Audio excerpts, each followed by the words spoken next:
Hi friend, मैं आपका राजेंद्र बोल रहा हूँ। ये हो संबलपुर डिस्ट्रिक्ट। ये देख रहे हो जो संबलपुर का पहाड़ है।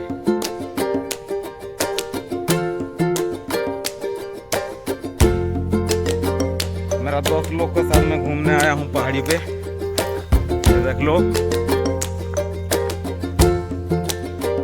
ऐसे पहाड़ देखना है तो मेरा चैनल को सब्सक्राइब करो, लाइक करो, एंजॉय करो। और क्या बताऊँ, पहाड़ तो लाजवाब है। ये पहाड़ है, ये जो पत्थर है, ये पत्थर बहुत साल से है, 1947 मसीहा का।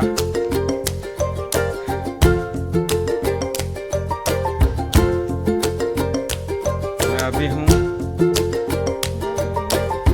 संबलपुर जुगीपाली के पास।